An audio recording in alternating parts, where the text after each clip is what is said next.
She was 24 and broke. No apartment, no job, no family willing to answer, just a canvas backpack, and $2 she had kept folded behind her driver's license.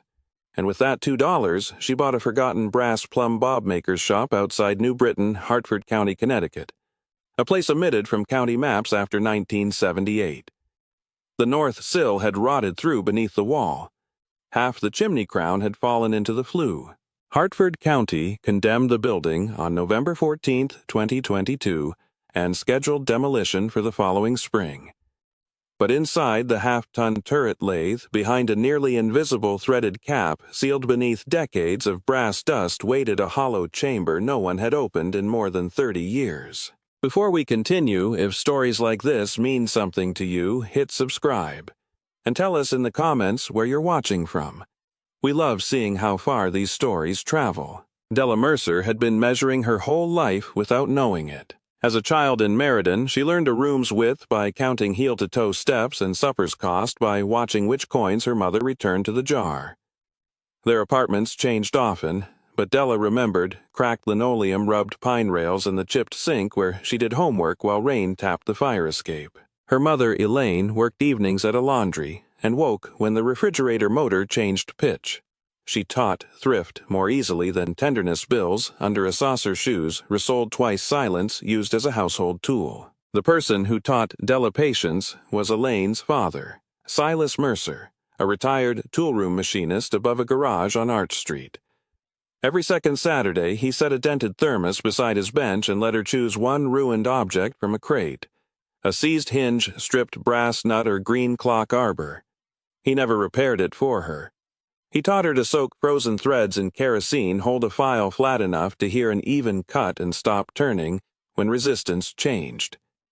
At noon, they ate egg sandwiches, then wiped his tools with oil before returning each to its shadow on the felt. Metal tells the truth before people do, Silas once said, tapping a bent shaft against the bench. He meant that strain always left evidence if a person was patient enough to look for it. He died when Della was 19 after winter pneumonia worsened. By the time she and her mother reached his garage, the landlord had emptied it. Micrometers, brass stock files, notebooks, and one small silver tool Della had seen only once were gone in an estate clean-out truck. Elaine signed the release without reading it. 5 years later, Della worked at a leather shoe factory where solvent settled into the lockers. Her foreman, Warren Pike, kept production numbers on a clipboard and rarely raised his voice. Guards came off machines when they slowed output. When a skiving machine jammed, Pike told Della to clear the feed by hand after disabling the interlock. The blade caught her glove and opened her palm for 6 stitches. By Monday, he had called it operator error and removed her from the schedule. The missed paycheck collapsed everything quickly. On October 2nd, her landlord arrived with a deputy and a red notice. Della's possessions sat boxed beside the front steps. On top was Silas's dented thermos, the only thing of his she had kept. The landlord pointed at the boxes. "You have 10 minutes. Take what you can." Della looked toward her mother standing at the curb in her laundry uniform. Elaine did not argue or step forward. Her eyes went to the pavement.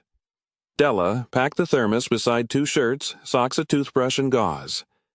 The rest stayed under the red maple while the deputy checked his watch. For 6 weeks she moved north and east, spending as little as possible. In Wallingford, she slept 2 nights beneath commuter platform stairs and bought a 99-cent roll before closing. In Middletown, she washed in a hospital restroom and spent 3 nights in a church warming room. Hartford took more bus fare aspirin, 1 bowl of soup near Asylum Street. She slept upright in the terminal twice in shelter overflow, then beneath a closed store awning in sideways rain. By the 5th week, she had $4.86, then $3.29, then $2 exactly folded separately because the last money felt different from the rest. On a gray Thursday, she entered the New Britain Public Library for warmth. Near the periodicals room, beneath estate sale notices, a county sheet hung crooked on a corkboard. Tax for closed structures, nominal transfer. One line stopped her brass Plumb bob maker's shop, Old Farmington Road, spur structure and lot, $2 as is demolition pending. She read it 3 times, then copied the address onto the back of a discarded checkout slip. Sum in her pocket and the sum on the page matched with an exactness that felt less like luck than a measurement. At closing time, Della walked out with Silas's thermos in her pack, the library slip in her hand, and $2 still untouched. By morning, she would spend every cent she had on a building everyone else had already decided was finished. The first bus carried Della north before sunrise, its heater breathing lukewarm air across wet boots and grocery bags. She rode as far as the fare already printed on an unused transfer would take her, then walked. 11 miles remained between the final stop and the county road that bent toward the property. By afternoon, her injured palm had begun to ache beneath the old bandage, and the straps of the backpack had rubbed 2 hard lines across her shoulders. The temperature fell to 28 degrees after dark. She found an open hay barn behind a small dairy place west of town and slept between 2 square bales without lighting anything. Mice moved in the wall. Wind pushed loose tin against a nail above her head with a slow metallic knock. She put Silas's thermos beneath her cheek and woke whenever her own breath became cold enough to sting her nose. By 9 the next morning she had reached New Britain proper. The city appeared not as one grand industrial relic, but as a series of ordinary doors, Capitol Lunch with steam clouding its windows. Angelo's Market stacking crates near the curb, the fluorescent aisles of an Ace Hardware, a Polish bakery setting, loaves behind glass, and a narrow barber shop where a red and blue pole turned above a man sweeping hair from the threshold. Beyond them stood brick mill buildings whose tall windows had once faced thousands of people reporting for shifts with lunch tins and machinists' rules in their pockets. Della stopped only once at a public fountain, then continued toward the county offices with the folded advertisement growing soft in her hand. The clerk's room smelled of paper radiator dust and the wax used on old linoleum. Behind a waist-high counter sat a woman with silver hair clipped so tightly that not one strand moved when she looked up. Her right index finger bore a crescent-shaped ink stain. The brass nameplate read Marjorie Ellis Property Transfers. Della placed the notice on the counter. "I came about this." Marjorie read the line, then looked at Della's backpack. "You understand it has no occupancy certificate?" "Yes, ma'am." "You understand the north sill has structural rot?" "Yes, ma'am." "You will understand the chimney has been condemned?" "Yes, ma'am." "And you understand demolition authority resumes in spring unless the property is stabilized?" "Yes, ma'am." Marjorie held her gaze another moment. $2. Della removed the bills. One was creased across Washington's face, and the other had a faint blue laundromat stamp along its edge. Marjorie flattened both beneath her palm as if they were no different from a certified check. The deed was 3 pages. Della read every line. Marjorie did not rush her. When the signature was finished, the clerk lifted a heavy brass desk stamp, aligned it with the lower margin, and pressed until the mechanism closed with a firm, mechanical snap. The sound carried across the otherwise quiet office. There she said, recorded at 10:43. She gave Della one certified copy and folded another into a county envelope. "Take Farmington Avenue northwest. Turn onto the old access road just beyond the stone culvert. You'll pass 2 mailboxes and a stand of black walnuts. The shop sits another quarter-mile beyond the second drive." Then Marjorie's hand stopped on the deed. "Mercer." Della looked up. The clerk turned the paper slightly, not because she needed to read it again, but because something in the name had shifted the room. "Was Silas Mercer related to you?" Della's fingers tightened around the envelope. "My grandfather." Marjorie sat back. For the first time, her careful official expression loosened. "I knew Mr. Mercer." Della said nothing. "He came here years ago looking through old industrial parcels. Always on Thursdays. He would request the same deed books and sit at that table with a magnifier." Marjorie pointed toward a scarred oak table beside the radiator. "I assumed he was researching machine shops." "What property?" Marjorie lowered her eyes to the description. "This one." The answer seemed too small for what it did. Della touched the counter with her good hand. Marjorie continued more slowly. "The original shop belonged to a precision tool concern that supplied builders and millwrights. It changed names several times.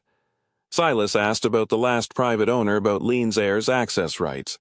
I remember because nobody else had asked about that parcel in years." "Did he say why?" "No." Marjorie opened a drawer and removed an index card. A faded pencil notation crossed one corner. He stopped coming after the winter of 2017. Della knew why.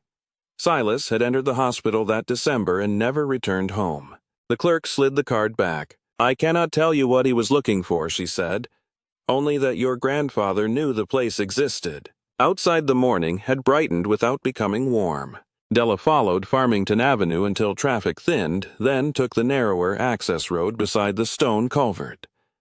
A man in a brown canvas jacket was splitting kindling near a gray house. His old black-and-white dog trotted to the roadside, barked once, and stood watching her with one ear raised. "You headed to the Mercer place," the man called. "I guess I am." He leaned on the axe handle. "Walnuts mean you're close." That was all. The road narrowed beneath bare branches. Black walnut hulls lay dark and broken in the ditch, and beyond the second mailbox the pavement surrendered to patched gravel. Then she saw the shop. It was smaller than she had imagined, perhaps 28 feet long and 18 wide, built of narrow clapboards gone almost silver with weather. The roof sagged several inches along the northern edge. A square brick chimney rose unevenly at the rear. 3 windows had been boarded from inside, while the fourth held one clouded pane. Above the entrance hung a wooden sign so faded that Della had to stand beneath it before the shallow lettering emerged. Mercer, Precision Plumbs and Levels. She stared until the cold reached through her coat. Mercer, not simply her surname on a deed, her surname over the door. The key Marjorie had given her needed 2 turns and a shoulder against the swollen jamb. When the door finally opened, air that had been sealed for years came outward, carrying old solvent, damp wood mouse nesting, and the bitter metallic smell of brass filings. Della stepped inside. Dust shifted beneath her boots with a dry whisper. The front room held a counter, 2 stools, and a wall of shallow drawers. Her fingertip found the counter slick with cold grime. Somewhere inside the wall, water ticked slowly into a metal container.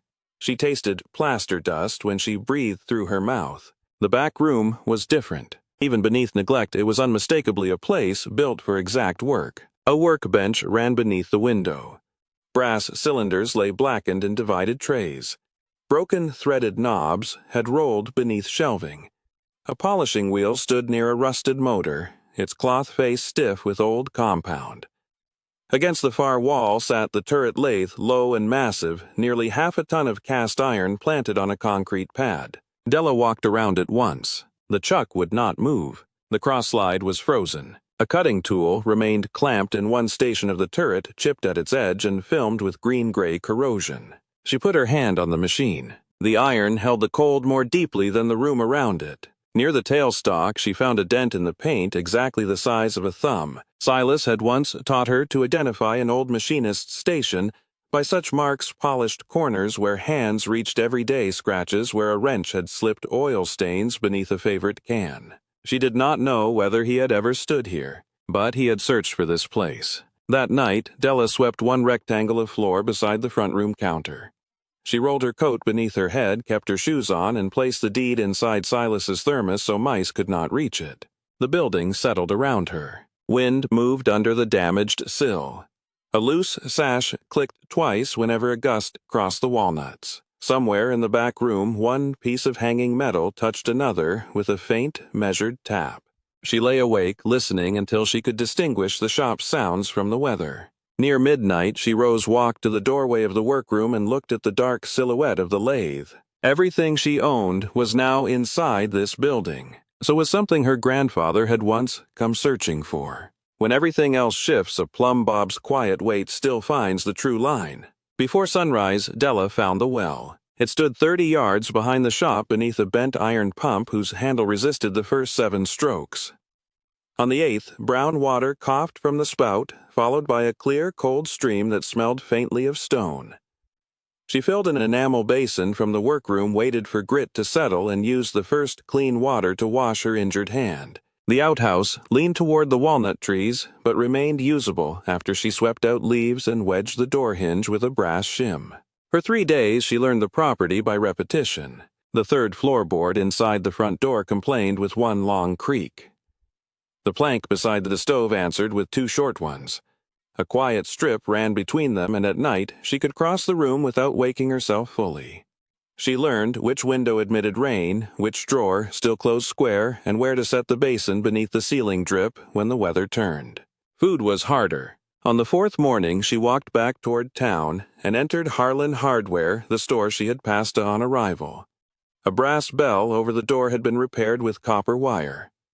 Inside bins of screws lined one wall, stovepipe hung from rafters, and the place smelled of machine oil rope and pine handles. The owner stood behind the counter with one lens of his eyeglasses thicker than the other. Mercer shop, he said before she introduced herself.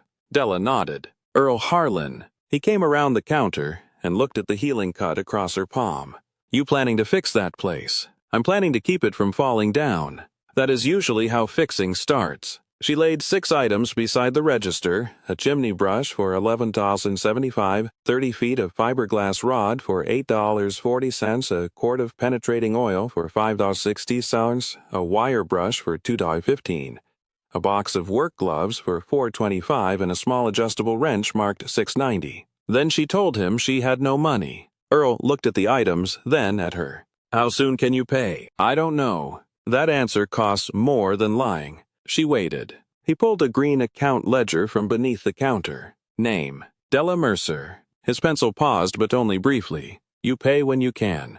No interest, no pretending you forgot. I won't. From a shelf behind him, he took a battered paperback with a water-stained cover, Repairing Old Houses Yourself. My brother bought that in 1974 and never repaired anything with it. Della accepted the book. Bring it back when the roof stops leaking. The chimney took most of that day and half the next. She removed the rusted stove collar, tied a scrap of cloth over her mouth, then pushed the round steel brush upward one fiberglass section at a time.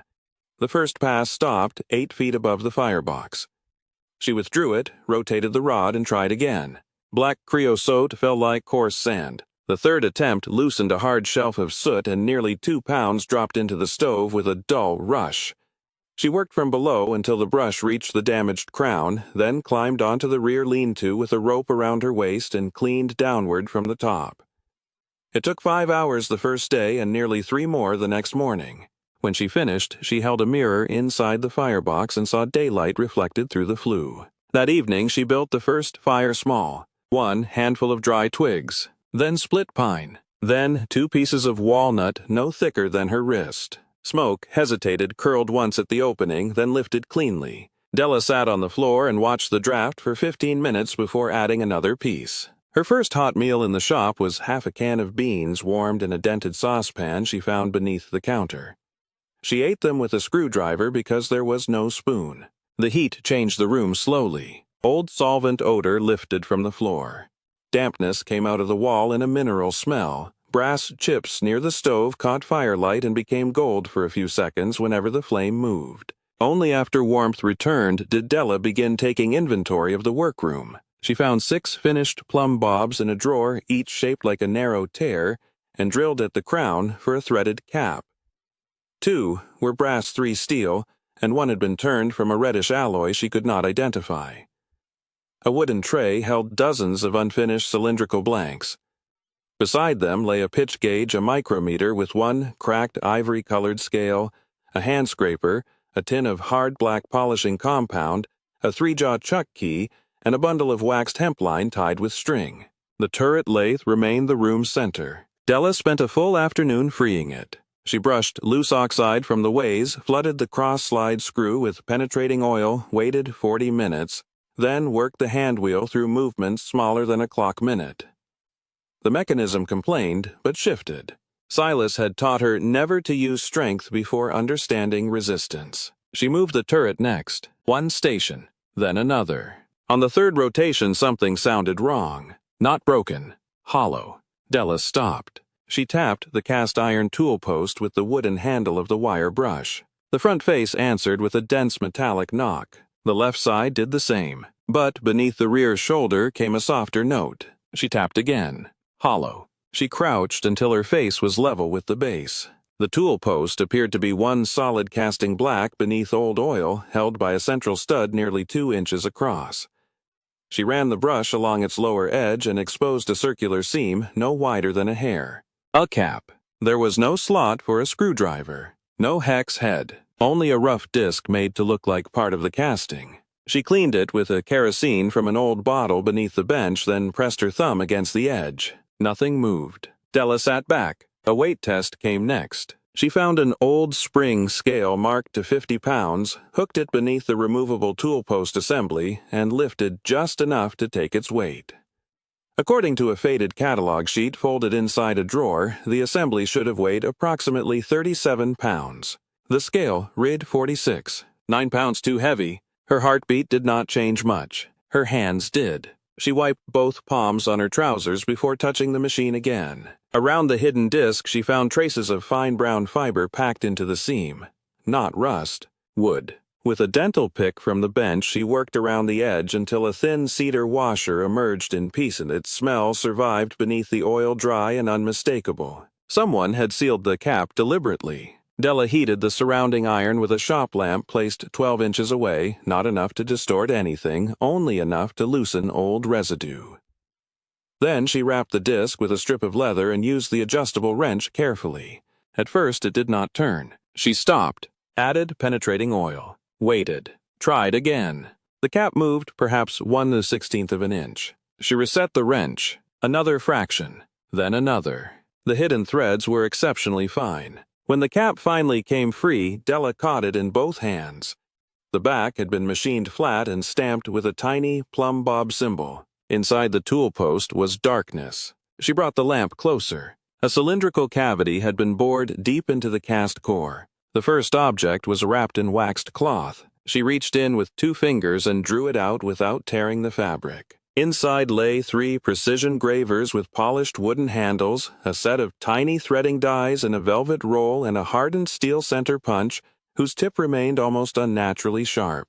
Beneath them was another parcel. This one held 12 short brass rods, each marked with alloy ratios in pencil, and a thin notebook whose first pages described casting temperatures, tool angles, and a method for making replaceable hardened points that could survive repeated drops onto concrete. The third package was heavier. A rectangular tin box had been fitted so tightly into the lower cavity that Della needed a bent hook to draw it forward. She placed it on the bench. The lid had no lock, only 2 folded tabs. She opened one, then the other. Inside were paper envelopes packed side by side. The first contained old United States currency wrapped around coins. The second contained more. The third was marked only with a date. Della carried everything to the front room where daylight was stronger and began counting. She made columns on the back of a county demolition notice. $20 bills, $10 bills, $5 bills, then coins, Morgan silver dollars, Walking Liberty half-dollars,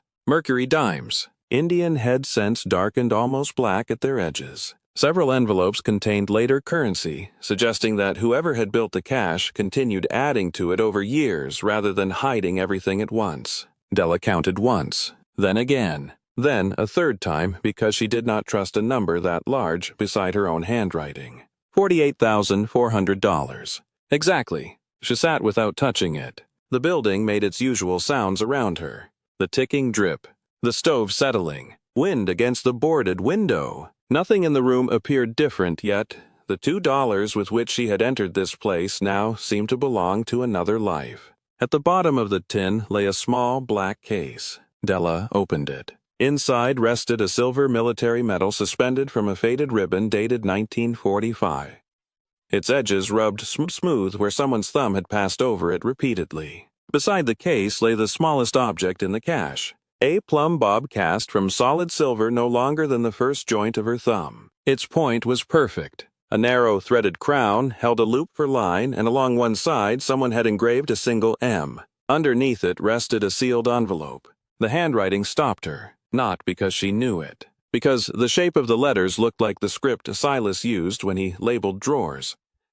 Upright, narrow, economical, almost architectural. The envelope was addressed only to the one who opens this. Della turned it over. The seal had not been broken. She did not open it. Not that afternoon. Not after counting the money once more and sealing each envelope exactly as she had found it. She carried the cash, the tools, the metal, the notebook, the silver Plumb bob, and the unopened letter back into the workroom. Then she returned them to the tin, but did not put the tin inside the lathe. Instead, she set it beside her sleeping place. After dark, she walked behind the shop to the well. Beyond the walnuts, runoff from the week's rain moved through the low ground in a narrow black ribbon reflecting a strip of moon between clouds. Della stood there with her coat closed at the throat and listened to water, choosing the lowest path without hurry. She had spent weeks searching for somewhere that would allow her to remain. Now the shop had given her money enough to leave. She stayed outside until her fingers went numb. When everything else shifts, a Plumb Bob's quiet weight still finds the true line. At first light, Della carried the tin to the workbench. The frost had whitened the lower corners of the windows. She fed 2 pieces of walnut into the stove, warmed her hands above the iron lid, then placed the unopened envelope beside Silas's thermos. In morning light, the handwriting seemed even more familiar. The narrow capitals, the high crossbars, the careful spacing between words belonged to the same old school of hands that had taught her grandfather to label drawers. She opened the envelope with the point of a thin brass shim. Inside was 1 sheet folded into quarters and 4 smaller pages written on both sides. The first line read, "My dear one, whoever you are, if you have found this letter, then either patience has brought you to the tool post, or necessity has made you curious enough to distrust a solid piece of iron. Both are respectable reasons. My name is Margaret Eleanor Mercer. Dr. Samuel Whitcomb at Hartford Hospital told me in March of 1989 that the cancer in my pancreas could not be removed and that I should put my affairs in order." I disliked the phrase. Tools are put in order. A life is carried as well as one can until it is set down. You should know whose hands worked here. My great-grandfather, Josiah Mercer, came from Bristol in 1847 and began turning surveyors' plumbs in a rented room using a foot lathe. His son Nathaniel built this shop in 1888 and added the first belt-driven engine. Nathaniel's daughter, Ruth Mercer Hale, returned from Springfield in 1919 after war work and introduced hardened, replaceable points. Ruth's son Thomas took over in 1946, and I, Thomas's daughter, began at this bench in 1958. 4 generations, Connecticut to Massachusetts and back again, each changing a little and keeping what proved true. The trade closed on October 31, 1988. By then, imported levels were cheap. Laser instruments were appearing and contractors no longer waited a week for a hand-finished plumb. I locked the front door at 5:12 that evening. More than 30 years may pass before anyone opens this letter. Perhaps more. Machines can endure silence better than people suppose. The metal belonged to my brother Daniel Mercer. He was killed near Okinawa on May 12, 1945, serving in the United States Navy. My father kept the metal in the top drawer of this bench until his own death.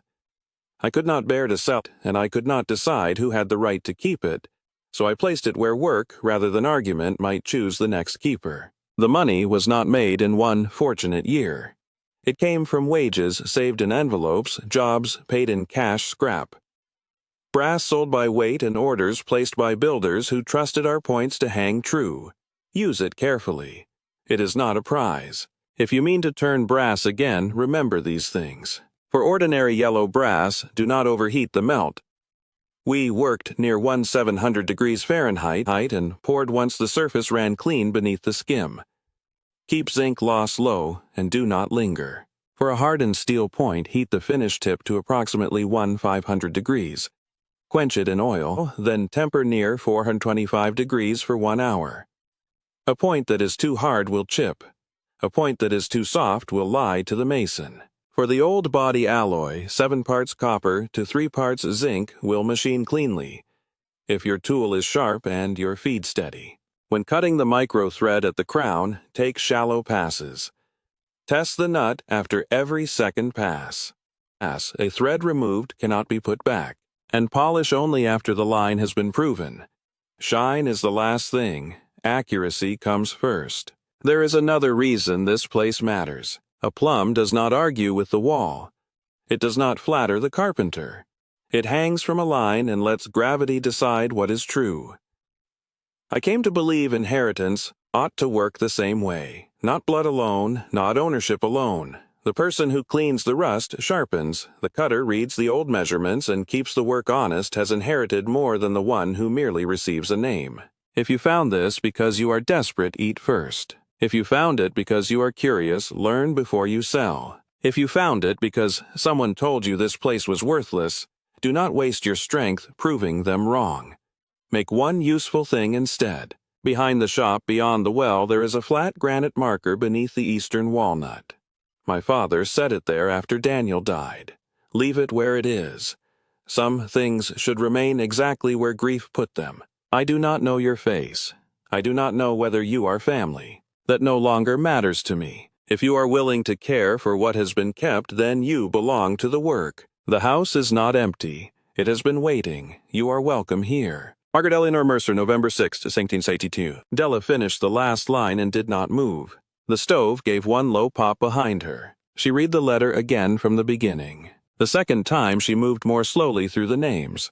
Josiah, Nathaniel, Ruth, Thomas, Margaret, and Ye. Silas was not mentioned. Neither was Elaine. Yet the surname over the shop door no longer felt like an accident of paperwork. Somewhere between Margaret's final winter and Silas's Thursday visits to the county archive, a line had been broken, hidden, or simply forgotten. Della folded the pages precisely along their original creases. She put them back inside the envelope but left the flap open. Then she carried the letter through the rear door. Frozen grass cracked beneath her boots. The well stood where it had the day before. Beyond it, the eastern walnut leaned slightly toward the low ground. Della walked to its trunk, brushed leaves aside with one boot, and found the granite marker almost completely covered in moss. It was rectangular, perhaps 18 inches long, set level with the soil. She knelt. Using the edge of a cedar chip, she cleared the surface. Daniel A. Mercer, informal. Below the dates was a tiny carved plumb bob. Nothing else. Della rested her hand on the stone only once. Then she stood. Back inside, she took the silver miniature from its wrapping. Its surface had dulled unevenly, so she found the old tin of black polishing compound and rubbed a trace onto a strip of cloth. 3 slow passes revealed a clear line of silver along one side. She stopped before the whole object shone. Margaret had written that shine came last. Della threaded a length of hemp line through the crown and hung the miniature from a nail beside the workbench. It settled without swinging. By noon someone knocked. It was Earl Harlan. He carried a paper sack containing 2 potatoes, a heel of bread, and a jar of apple butter. He set it on the counter without ceremony. "Account stays open," he said. An hour later, Marjorie Ellis arrived in a county sedan. She brought a photocopy of the oldest deed and placed it beneath a piece of scrap brass so the corners would not curl. "The condemnation review can be delayed if the roof is stabilized before January," she said. Near dusk, the man with the black and white dog came from the gray house carrying 6 split pieces of seasoned walnut beneath one arm. "Name's Amos Pike," he said. "Dog's Franklin." He stacked the wood beside the stove and left before Della could offer anything. The following morning, a woman from the Polish bakery appeared with 2-day-old loaves wrapped in brown paper. "Earl said somebody was working out here," she said, and pressed the bread into Della's hands. None of them called what they were doing charity. They simply left useful things where useful things were needed. Before we go further, think of one small kindness someone once gave you when they did not have to. Maybe it was a meal, a ride, a tool, a few quiet words, or simply a door held open at the right time. Tell us about that person in the comments. Small kindnesses are often remembered longer than the giver ever knows. That night, Della placed the tin beneath the counter instead of beside her bed. She wrapped the metal in clean cloth. The letter went inside Silas's thermos. The silver plumb bob remained hanging near the bench, catching one narrow line of firelight whenever the stove door opened. Della rolled her coat beneath her head and lay on the swept floor, with the old threading, dyes, the notebook, and Margaret's letter within reach. For the first time since the eviction, she slept until morning, without waking, to check whether her belongings were still there. Snow came on December 3, 6 inches. By the time Della woke and found the walnut branches carrying white along their upper sides. She read the roofing chapter in Earl's book 3 times before climbing a ladder. The shop roof measured roughly 32 by 22 feet once the overhangs were included. Allowing for waste, she calculated 9 bundles of cedar shingles, 2 rolls of 30-pound felt, and 12 pounds of hot-dipped nails. Earl let her charge the materials to the account, then disappeared into the back room and returned with a narrow roofing hatchet whose handle had been darkened by decades of hands. "My brother Owen's," he said. "He won't be needing it." Della turned the tool over once. "I'll bring it back." "No," Earl said. "You'll use it." The former roofer arrived the next morning without being asked. His name was Walter Briggs, 71, narrow as a fence post with a white mustache stained yellow at one corner from pipe smoke. He had heard from Earl that the north slope had failed. "I can't pay you." Walter set his ladder against the eave. "Good, I'm retired." They stripped the rotten courses first. Beneath them, 2 rafters had softened where water entered near the sagging edge. Walter showed Della how to sister each damaged rafter with sound dimensional lumber, clamping the new piece alongside the old and fastening it beyond the weakened section. He snapped a chalk line across the first clean run of felt. Roofing starts straight or ends crooked. They worked 11 days. Della learned to seat each shingle by eye. Keep joints offset and drive nails with 3 strokes first to start, second to set, third to finish without bruising the cedar. Walter watched one nail remain a fraction high. "That nail's proud." Della reached for the hatchet. "Pull it." She did. By the 8th day, her knees had learned where the rafters lay beneath the decking. By the 10th, snowmelt no longer darkened the ceiling boards. On December 14th, they laid the last ridge course beneath a pale afternoon sky. Walter climbed down, looked up once, then folded his ladder. Now the rain has to ask permission. Della stood in the yard with Owen Harlan's roofing hatchet hanging from her belt and watched the roof shed the evening frost instead of drinking it. The chimney waited until January, because the roof had to come first. When Della removed the loose exterior bricks, several crumbled between her gloves. Years of freeze-thaw cycles had opened the faces into thin flakes, and the mortar beneath them had powdered until she could scrape it out with a bent nail. Walter would have helped again, but Della wanted to understand this repair herself. Earl sold her reclaimed brick and pointed her toward a retired mason who wrote 1 ratio on the back of a receipt: 3 parts washed sand, 1 part hydraulic lime with fireclay added only where the inner throat met heat. She mixed small batches. Too wet and the mortar sagged. Too dry and it would not key into the old joints. For 3 weeks, the daytime temperature rarely rose above the upper 20s. Della worked in 15-minute stretches because her bare fingertips went numb whenever she removed her gloves to tool the joints accurately. She raked every failed seam to sound material, dampened the old brick before laying new mortar, and replaced only what could no longer carry weight. At the crown, she formed a slight outward slope so water would leave instead of standing.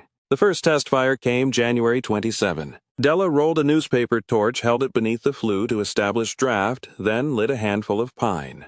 Smoke rose. No gray feather appeared around the joints. She added walnut. The chimney pulled clean and steady until the firebox hummed faintly with moving air. Della walked outside. A single column of smoke rose above the repaired crown and bent east with the wind. She watched it for less than a minute, then went back inside and put another log on. Once the chimney was sound, Della turned to the floors. The front room was white pine. Though years of soot and boot grease had nearly hidden the grain, several boards near the door had split around hand-cut rosehead nails whose square shanks still held better than newer fasteners nearby. She saved every nail she could remove intact. Replacement pine came from a dismantled farmhouse outside Plainville. Della trimmed each salvaged plank to width with a hand plane, then drilled narrow pilot holes before driving the old-style nails back through. Earl arranged a random orbit sander for $14 a day. Della rented it for 1 day and worked until nearly midnight. The first pass used 80 grit and removed the black surface without flattening the old tool marks. The second at 120 exposed long amber grain. She finished by hand and machine with 220 where the boards would take oil. 3 coats followed. The first disappeared almost immediately. The second remained wet for 40 minutes before she wiped the excess. The third sat thin and even then cured untouched for 48 hours.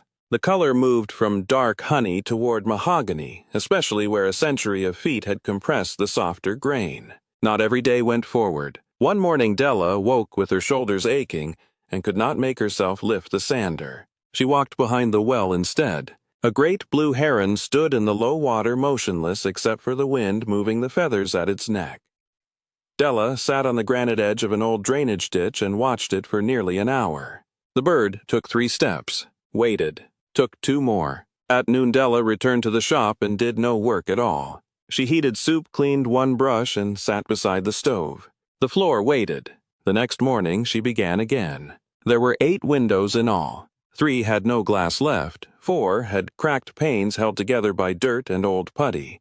The 8th contained 1 wavering original pane dated in pencil on the sash channel 1788. Della preserved that one. She removed each remaining sash, numbered it in pencil, and laid it across padded trestles. Old glazing came away in brittle gray strips. She softened stubborn sections with careful heat, lifted the points, and cleaned the rabbets down to sound wood. For the replacements, Earl supplied hand-cut glass close enough in thickness that the windows still looked like they belonged to the building. Della kneaded DAP 33 glazing putty until it warmed in her palms, rolled it into thin ropes, then pressed it into the rabbet before bedding each pane. She set glazing points sparingly and drew the putty knife along the exterior bevel in one slow pass.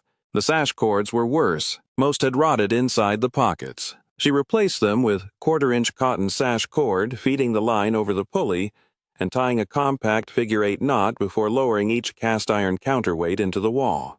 The first repaired sash slammed upward because she had attached the wrong weight. Della stared at it, then laughed once, quietly. She took it apart and corrected it.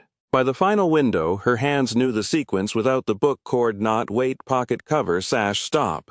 Outside, February light lay blue over the snow. Della lowered the last sash until the meeting rails touched cleanly. A chickadee landed on a bare walnut branch 6 feet from the glass. Its black cap turned toward her. Della stood still with the putty knife in her hand. The bird remained for several seconds, then lifted toward the eastern trees. Behind it, the restored pane held the winter sky without rattling. Behind the stove and around the chimney breast, the old wall was horsehair plaster laid over hand-split oak lath. Della's first patch fell before supper. The second cracked overnight. The third held for 2 days, then separated cleanly where new material met old. She carried a broken piece to Earl. He reached beneath a shelf and produced a paper sack tied with twine.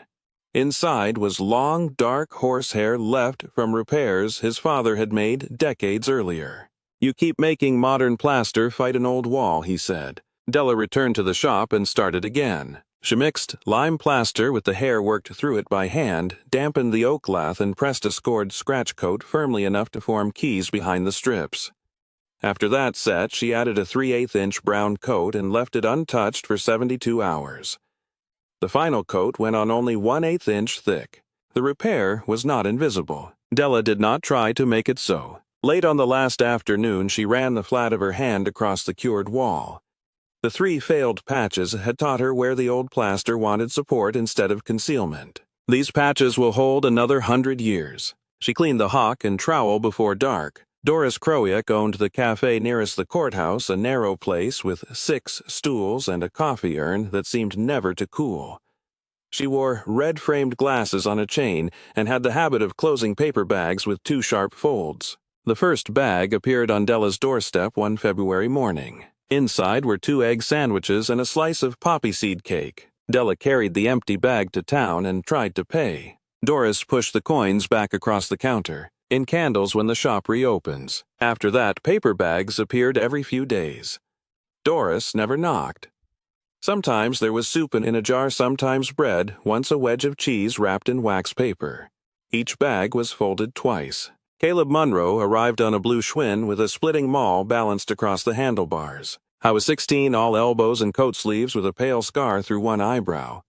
He leaned the bicycle against the walnut tree and began splitting the storm-fallen limbs Amos had dragged to the yard. Della came outside. "I can do that." Caleb brought them all down through a round of walnut. My mother said, "About your grandfather." That was the whole explanation. When Della offered him money, he shook his head without stopping. By dusk, a clean stack stood beneath the lean-to, and Caleb's gloves were dark with sap. Reverend Boyd was the opposite of hurried. He passed every morning on his walk from the parsonage, a broad man with a silver beard cut square at the jaw and a walking stick polished where his palm held it. He never came through the gate unless Della invited him. He tipped his hat. She raised one hand. This continued for nearly 2 weeks. One morning, while she was carrying broken plaster outside, he stopped at the road. "May the work endure." 4 words. Then he walked on. Della stood beside the scrap bucket until the sound of his stick disappeared beyond the stone culvert. The shop had acquired no committee, no benefactor, no crowd of people discussing what ought to happen there. It had simply entered the root of other lives. A paper bag at the door, split wood beneath a roof, a hat raised beside the road. That was enough. Della postponed the cellar until February 11. The door lay beneath a trap in the rear room, its iron ring packed with floor wax and dirt. When she finally lifted it, cold air came upward, smelling of earth and old stone. 7 granite steps descended to a fieldstone floor 12 feet by 15. She carried a lantern down first. Shelves lined one wall, mostly empty, except for 2 cloudy jars and a wooden crate whose bottom had rotted away. At the center of the floor sat a dressed granite slab, unlike the rough stones surrounding it. A small plumb bob mark had been carved into one corner. Della swept the surface. She did not lift it. Margaret's letter had taught her that not every concealed thing needed to be opened simply because it could be. On her way back upstairs, the lantern caught a straight edge beneath the 3rd granite step. Della knelt. An oak box no longer than her hand had been wedged into a recess behind the riser. It came free after she removed 2 packed lumps of mortar. Inside lay a brass key. Its bow had been cut into the outline of a plumb bob, broad at the shoulders, narrowing to a point. Beneath it rested a tintype wrapped in cloth. A young woman stood outside the shop. The image was dated by its backing card, 1903. She wore a dark work skirt, white blouse, and leather apron, and held a small turning tool across both palms. Della lifted the photograph closer to the lantern. The woman had her face, not approximately, the same narrow jaw, the same straight eyebrows. Even the slight downward turn at the left corner of the mouth was there. Della turned the tintype over. Written in faded ink were 9 words. Ruth Mercer, daughter of Nathaniel, age 25, summer of 1903. Della sat on the 4th granite step. Ruth, Margaret's grandmother. The photograph offered no explanation for Silas Elaine or the missing branch between them. It merely placed a face where the letter had supplied a name. Della carried the box upstairs. The tintype went beside Margaret's letter. The brass key remained on the mantel above the stove. She did not know what it opened. The snow withdrew unevenly in March. First, the south side of the roof cleared. Then, black earth appeared around the walnuts. The creek beyond the low ground grew loud with meltwater, and by April, the branches carried long green catkins that moved in every light wind. Della could have started casting. The lathe moved freely now. The old notebook was legible. The hidden money could have bought furnaces, stock tooling, and electrical work at once. She chose not to. That spring, she would use 1 old coin for materials and practice on small samples. No finished plumb would leave the bench until she could turn the cone without chatter, cut the crown, threads cleanly, and harden a replaceable point without cracking it. She spent mornings making brass chips and afternoons repairing whatever the winter had exposed. Some days the only result was a ruined blank cut in half for inspection. She kept those pieces in a drawer. The house was patient, so was she. 2 winters later, on December 18, 2024, Della finished the first plumb bob she was willing to call complete. She had rejected 11 before it. The 12th began as a brass cylinder scarcely larger than 2 stacked walnuts. She faced one end, drilled the center, then turned the body slowly until the taper narrowed to a clean point without visible chatter. The crown received its fine thread in shallow passes. She hardened the replaceable steel tip according to Margaret's notes, tempered it, then dropped the assembled plumb 3 times onto a concrete test block. The point survived. Only then did Della polish the brass. She threaded hemp line through the top and suspended it beside the workbench. The bob swung, left, right, smaller each time. Then it stopped. The restored room around it was warm but plain. The white pine floor carried scratches again. The walls showed honest plaster repairs. 8 working windows admitted winter light. Tools hung by use rather than display, and the turret lathe wore oil along its ways instead of rust. Above the bench, Margaret's miniature silver plumb still hung from its nail. The old brass key remained on the mantel. It might have remained there longer if not for an ice storm. One January morning, a heavy limb broke from the eastern walnut and struck the ground near Daniel's granite marker. While cutting the limb into manageable lengths, Della noticed an oval brass plate fixed to the trunk on the side that had always faced the creek. Years of bark had grown around its edges. At the center was a keyhole. Della went inside. The plum-shaped key entered without resistance. 1/4 turn released a narrow door fitted into an old healed cavity in the walnut. Inside was a cedar box. Della carried it to the workbench before opening it. A folded 48-star American flag filled most of the space. Its cotton had yellowed slightly along the creases but remained dry. Under the flag lay a note dated June 20, 1944. The handwriting belonged to a woman who signed herself Ruth Mercer Hale. Daniel had not yet died. Ruth wrote that the flag had been kept for her nephew while he served in the Pacific, and that if he came home, it should be flown over the shop once on the first full day of work after his return. If he did not return, she wrote the flag should remain folded until someone working honestly under the Mercer roof found it. Della read that sentence twice. Ruth did not describe glory. She wrote about Daniel sharpening drills before school, sweeping brass chips from the machine room and refusing to send a plumb to a mason if its point wandered during a 6-foot line test. War occupied only 3 lines of the note. Work occupied the rest. Della refolded the paper along its old creases. She did not fly the flag. The condition Ruth had written could no longer be fulfilled as intended, and Della saw no reason to alter it for ceremony. Instead, she built a shallow cedar drawer beneath the workbench and kept the folded flag, Ruth's note, the tintype, and Margaret's letter together. The military medal required a different decision. On May 12, 2025, 80 years after Daniel Mercer's death near Okinawa, Della carried it to Fairview Cemetery in New Britain. Marjorie had found a family plot there after searching the old burial index. Daniel's body had never been returned, but his name had been added to the Mercer stone after the war. Della placed the medal case beneath the engraved name for the length of one quiet afternoon. Before leaving, she took it home again. Margaret had preserved it for a keeper, not for weather. The money remained more difficult. In 2 years, Della used 4 coins from the cash. 1 paid for the brass and steel used in her first serious practice run. A second covered a replacement bearing for the lathe. 2 more went toward wiring the shop safely enough to operate its motor without extension cords. She recorded each coin in Margaret's notebook. The rest of the $48,400 stayed sealed. Della divided the envelopes between 2 steel boxes, wrapped them against damp, and returned them to the hidden cavity in the tool post. On top, she placed a new envelope. It bore 4 words. For the next one. The shop reopened without an announcement. Doris allowed Della to pin a white index card to the cafe corkboard. And at turned brass, Plumb, Bob's Repair and Repointing, Mercer Shop. No telephone number appeared at first. Della checked the cafe every Tuesday and collected names written in pencil below the card. 7 became 19. By spring, there were more than 40. A mason from Southington wanted a 12-ounce bob with a narrow point. A timber framer asked for 2 heavier models. 3 people mailed old family tools for repointing rather than buying new ones. Della accepted only what she could make carefully. The waiting list grew. She did not shorten it.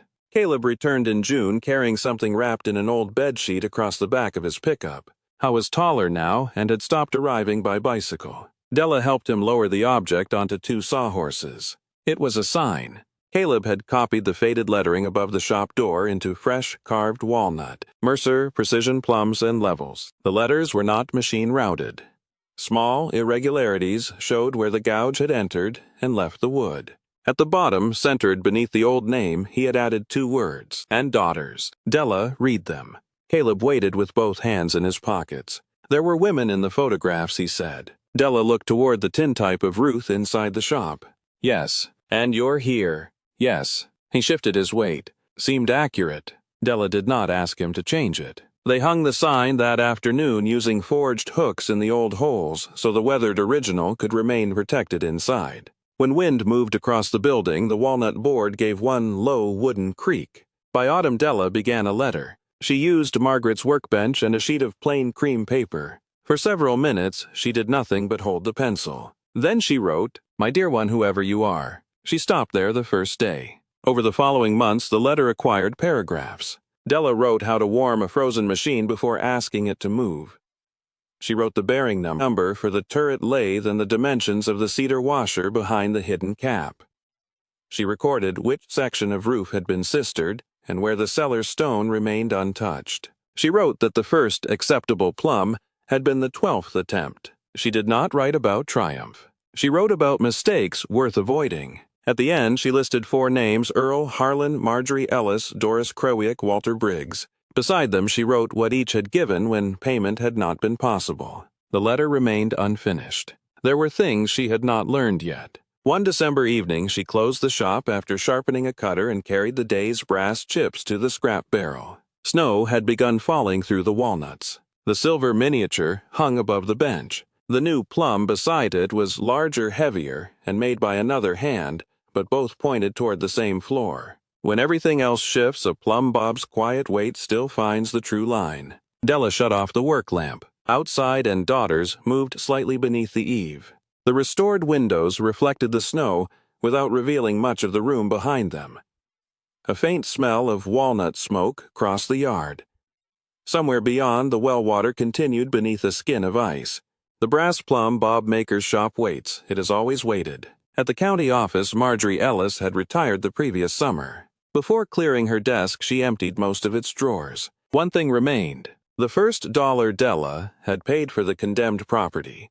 The one creased across Washington's face was still flattened beneath the old brass property stamp. Marjorie had written a date on its paper sleeve. The second dollar had gone through the county account like any other payment. The first stayed in the drawer, not as proof of what the building became, only as proof that once $2 had been enough to open the door.